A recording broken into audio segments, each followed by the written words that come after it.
Sayyidina Muhammad ibn Abdullah wa ala alihi wa sahbihi wa man tabi'ahu wa wala. La hawla wa la quwwata illa billah, amma ba'du. Qala rabbi israh li sadri wa yassir li amri wa hlul 'uqdatam min lisani yafqahu qawli. Shadaqallahul 'azim. Yang sama kita hormati orang-orang tua kita yang hadir pada kesempatan malam hari ini. Ada Bapak Syarifuddin, Bapak RT, Bapak Ibrahim, Bapak Heri, Bapak Ustaz Ilham Nasution. Kemudian begitu banyak yang hadir orang tua kita, maka mudah-mudahan dengan sebabnya hadirnya orang-orang tua kita semua pada malam hari, insyaallah majlis ini akan menambah keberkahan buat kita semua. Dan dulunya kita, hadirnya kita di samping Allah jadikan tanda syukur kita kepada Allah Subhanahu wa taala yang selalu mendapatkan rahmat kasih sayang Allah, ridha Allah Subhanahu wa taala. Mudah-mudahan orang-orang tua kita yang hadir malam hari ini sehat walafiat, dan Allah dalam taat ibadah kepada Allah Subhanahu wa taala, tetap istiqomah di dalam jalan agama Allah Subhanahu wa taala, dan di akhir hayatnya semua dalam keadaan husnul khatimah.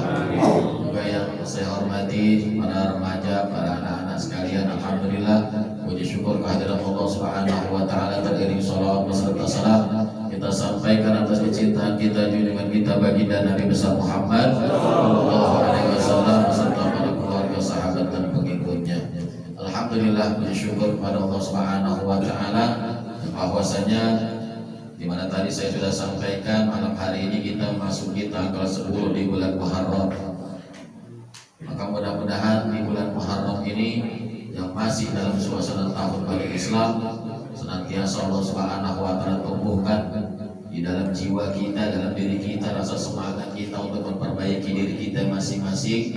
Tentunya bitaqarrub ilallah, bagaimana upaya kita, usaha kita untuk selalu bisa mendekatkan diri kita kepada Allah Subhanahu wa taala. Dan mudah-mudahan melalui majlis ini setiap malam Jumat ini menjadi satu bentuk wujud kita agar kita bisa menjadi orang-orang yang dikatakan imaman lil muttaqin, yang bertakwa kepada Allah Subhanahu wa taala dan bertakwa kepada baginda Nabi Muhammad sallallahu alaihi wasallam. Seperti biasa, di awal majlis kita sudah membaca tawasul, membaca surah Yasin, membaca Ratibul Aqdas, membaca maulidnya Nabi Muhammad sallallahu alaihi wasallam. Mudah-mudahan dengan amalan-amalan yang kita baca malam hari ini, setiap malam Jumat di majlis ini yang tidak pernah kita tinggalkan, menjadi satu amalan yang menjadikan saksi kita nanti di hadapan Allah Subhanahu wa taala, akan datang kepada amalan-amalan tersebut untuk memberikan pertolongan syafaat kepada kita semua. Amin ya rabbal alamin. Maka setelahnya itu mari sedikit kita melanjutkan di dalam kajian kitab Adabul Insan, masih mengenai tentang pembahasan adab anak kepada kedua orang tua. Sebagaimana dahulu di awal disampaikan oleh guru juga yang orang tua, yang dikatakan tua masih punya orang tua. Apalagi nih anak-anak kita punya orang tua. Ya. Maka di sini ada salah satu pelajaran, salah satu ilmu di dalam kitab Adabul Insan ini yang sangat amat luar biasa. Mudah-mudahan dengan kita selaku orang tua bisa mencontohkan kepada kedua orang tua kita, akan menjadi contoh juga buat anak-anak kita. Bagaimana upaya supaya nih anak-anak kita bisa menjadi harapan kita orang tua, berbakti kepada kedua orang tua. Coba diam, dengerin.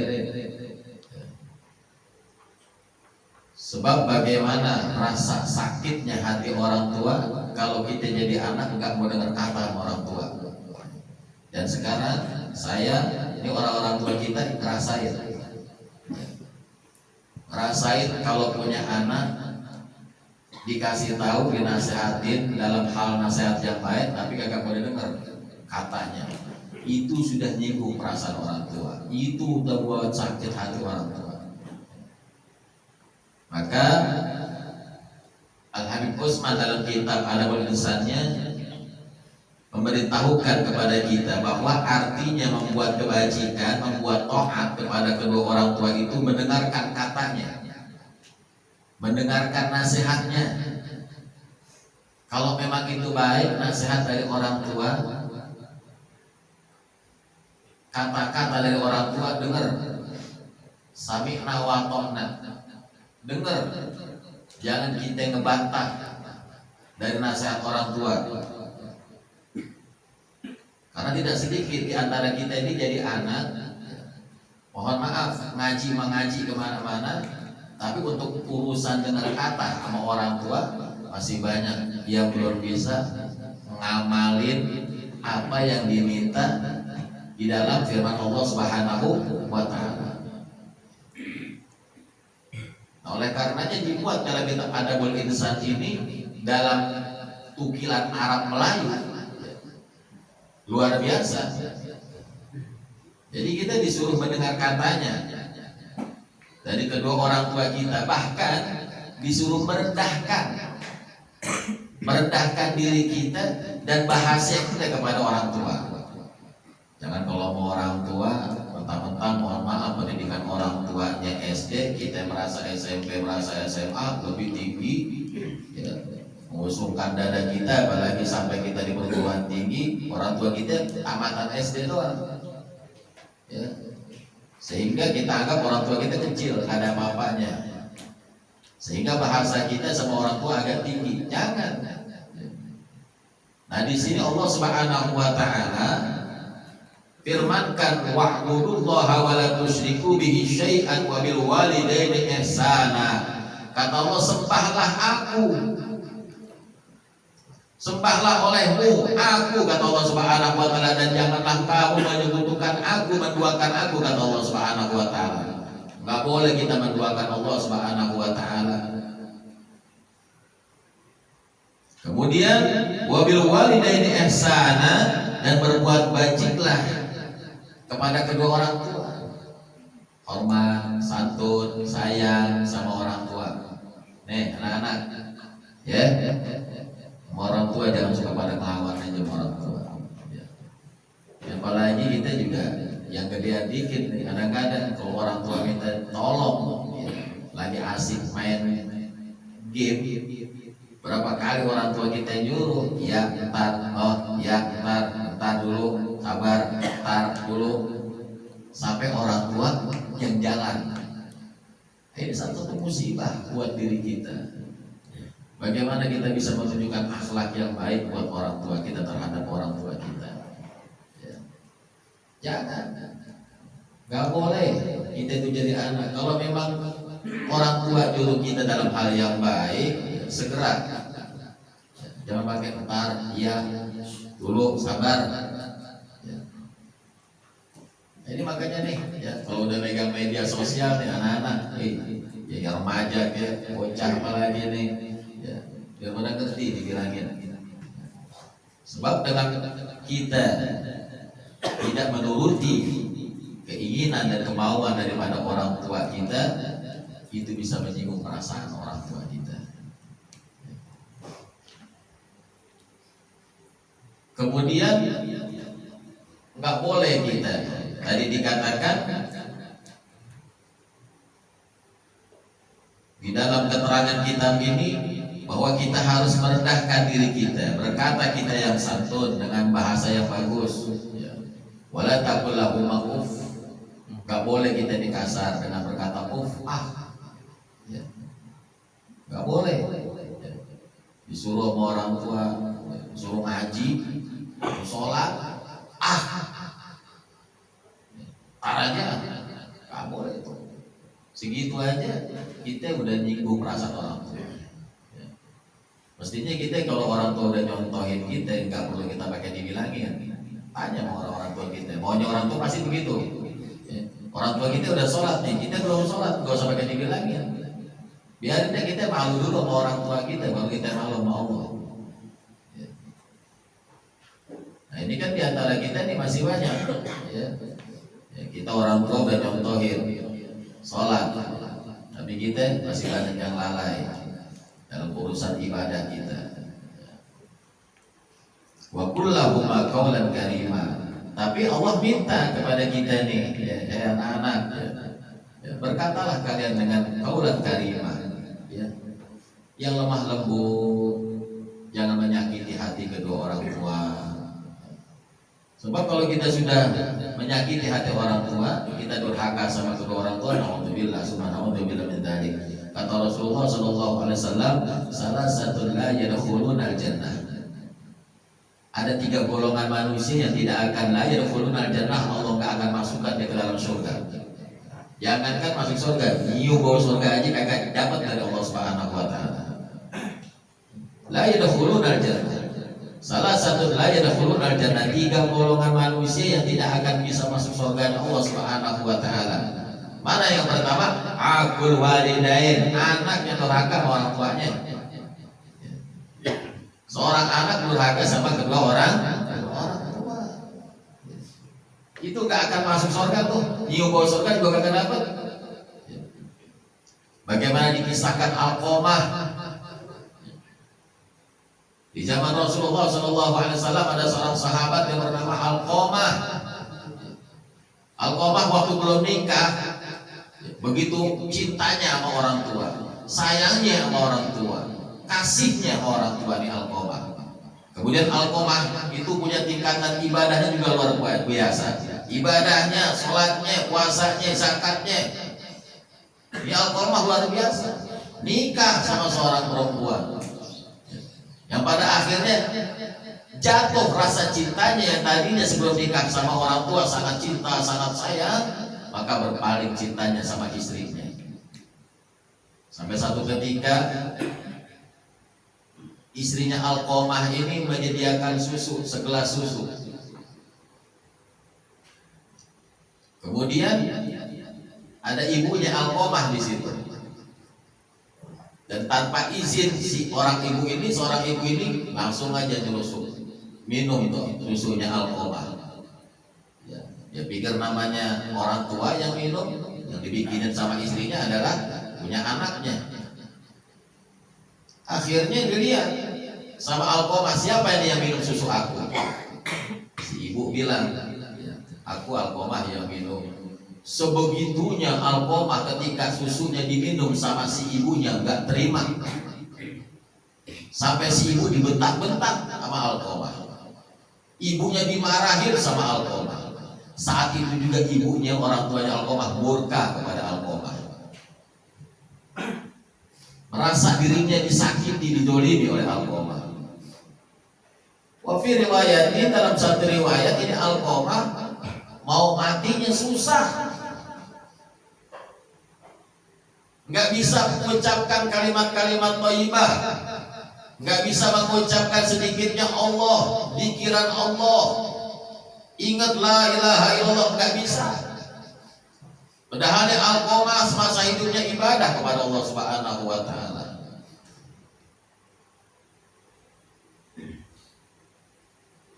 Akhirnya sampai didatangkan sahabat Dibimbing di Alqamah dalam kalimat talqin la ilaha illallah. Alqamah 1000 bahasa gak bisa ucap apa-apa. Diam aja Alqamah. Sampai datang ini sahabat ke rumah Rasulullah Shallallahu Alaihi Wasallam, menjumpai Rasulullah Shallallahu Alaihi Wasallam bahwa Alqamah kadang sedang sakit. Kalau bahasa kita koma. Disuruh nyebut la ilaha illallah gak bisa wahai Rasul. Disuruh baca kalimat zikir gak bisa. Pada akhirnya Rasulullah SAW pun datang ke rumah Alqamah, melihat Alqamah, dan Rasulullah bertanya kepada ini istrinya Alqamah, masihkah Alqamah punya orang tua? Maka kata istrinya, masih ada ibunya. Dicari mana ibunya. Seorang sahabat disuruh datang oleh Rasulullah ke rumah orang tuanya Alqamah. Kemudian ibunya Alqamah gak mau saat itu. Ya. Tapi lama-kelamaan karena yang memanggil Rasulullah, datang juga ibunya Alqamah. Ditanya ini sama Rasulullah, wahai ibu, adakah salahnya Alqamah kepada engkau? Ada, kata ibunya. Betapa sakitnya hatiku saat susunya aku minum, aku dibentak, aku dicaci, aku dimaki, kata ibunya. Disitulah aku murka bahwa aku tidak ridho dengan cacian dan makian yang keluar dari lisannya Alqamah. Maka kata Rasulullah SAW, nah sebab ini nih Alqamah biar kata hebat ibadahnya kayak gimana, durhaka sama orang tua apalagi sama ibu, nggak bisa apa-apa aja. Mau akhir hayatnya disuruh mengucap 2 kalimat syahadat kagak bisa, la ilaha illallah kagak bisa. Pada akhirnya kata Rasulullah SAW, maukah saat ini engkau memaafkan Alqamah? Lah, aku gak mau. Kata Rasulullah SAW, baik kalau kamu tidak mau. Sahabat diperintahkan oleh Rasulullah pergi ke hutan cari kayu bakar. Ya, kemudian sudah dapat ini sahabat kayu bakar, kata Rasulullah, tuangkan minyak, bakar. Ini ibunya Alqamah nanya, wahai Rasul, untuk apa itu api? Untuk membakar Alqamah, karena Allah haramkan buat orang yang durhaka sama orang tuanya masuk ke dalam surga. Maka biar engkau lihat wahai ibu, karena engkau tidak meridhokan dan tidak menghalalkan kesalahan Alqamah, aku bakar saat ini Alqamah. Namanya orang tua digituin dulu hatinya, kagak tega juga. Kata ibunya Alqamah, jangan ya Rasul, jangan kau bakar anakku, masih dakwin anak itu. Jangan kau bakar anakku ya Rasul. Saat ini aku maafkan Alqamah kesalahannya. Aku ridhokan, aku halalkan.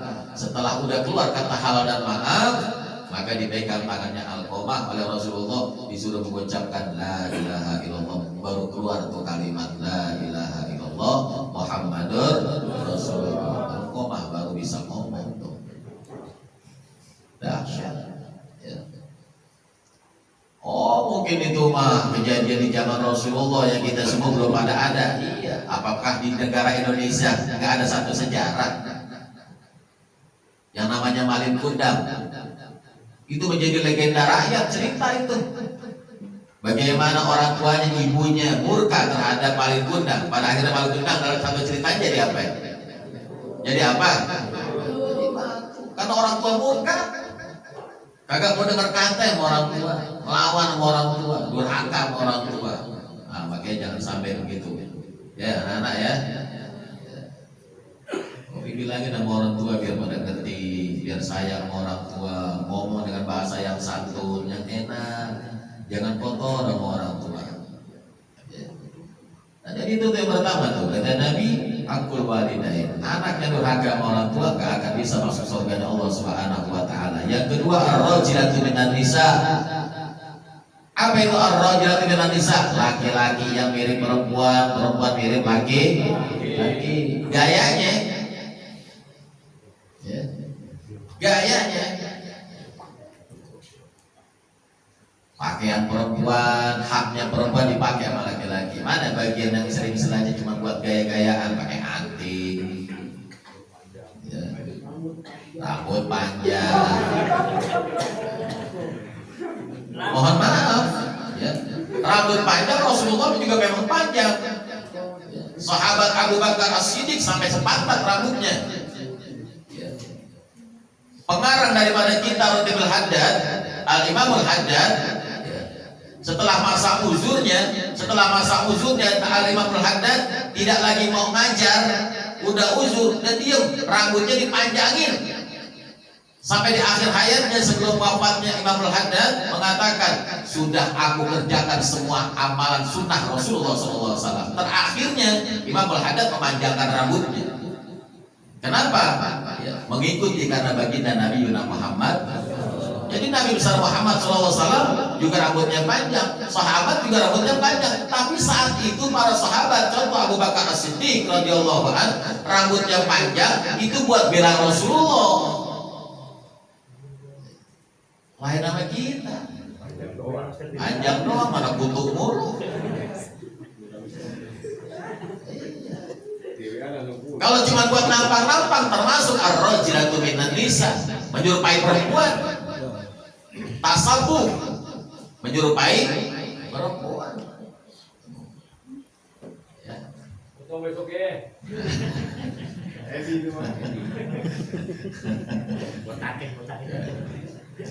Nanti ngaji, kita ngaji ya.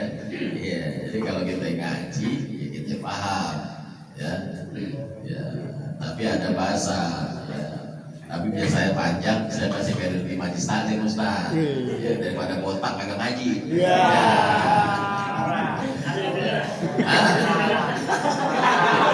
Botak kagak, dengan rambut gondrong tapi kan ngaji. Dia sembahyang, orang tua saya hormat, akhlaknya baik, cakep kan? Biarin ya gondrongin kalau gitu mah. Ya.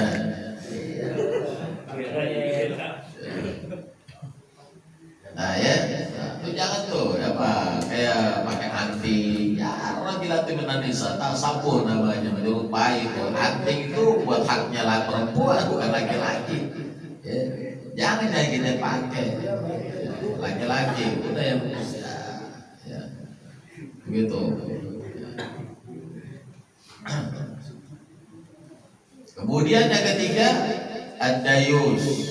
Apa itu ad-dayus? Adalah orang bagi suami istri yang sudah berhidup rumah tangga, khususnya sebagai laki-laki di dalam kepala keluarga, dia tidak punya rasa cemburu kepada istrinya. Cemburu dalam arti bukan istri diselingkuh, bukan. Cemburu dalam arti kalau mamanya istri kagak mau sholat, istri gak mau berbuat baik, sama tetangga gak mau akur. Nah itu cemburu tuh laki tuh. Kasih tahu, artinya begitu. Kalau dia istri kita belum sholat, kasih tahu suruh sholat. Ya. Kalau istri kita umpamanya mohon maaf kerjaannya cuma gibah aja, kasih tahu jangan, nggak boleh. Nah bagi seorang suami yang bila mana nggak ada rasa cemburu kepada istrinya, bila mana istrinya ini mengerjakan hal-hal yang memang dilarang pada agama, ya maka ad-dayus, ya, termasuk daripada orang berdusta. Maka Allah pun Rasulullah tidak memperkenankan dia masuk dalam surga Allah Subhanahu wa Ta'ala. Nah, maka mudah-mudahan dari sedikit kajian kita malam hari ini ya bisa kita ambil, bisa kita petik ya, dari apa yang saya sampaikan, dan mudah-mudahan Allah jadikan ilmu yang bermanfaat. Amin ya rabbal alamin. Terakhir saya ingin mengucapkan terima kasih banyak kepada seluruh jamaah yang masya Allah dari minggu ke minggu di dalam malam Jumat ini ya. Alhamdulillah luar biasa. Dan juga bulan ini merupakan bulan yang alhamdulillah termasuknya bulan istimewa ya, baik di bulan Islamnya maupun bulan nasionalnya ya. Kenapa? Karena ada beberapa jamaah ya, termasuk diri saya di bulan ini, bulan Juli ini Allah tambahkan nikmat ya, kepada saya ya. Kemarin sebelumnya ada Ketua Karang Taruna ya, Saudara Edi, kemudian tanggal 23 ada Bapak RT kita ya, milad usia yang berapa Pak RT? 19 tahun ya. Saya 17 tahun kemarin 25 ya, 25 Juli saya 17 tahun, Pak RT 19 tahun. Saudara Bijay ada 35 tahun ya. Ada yang nyamain milad saya 25, jamaah saya tuh kan ya.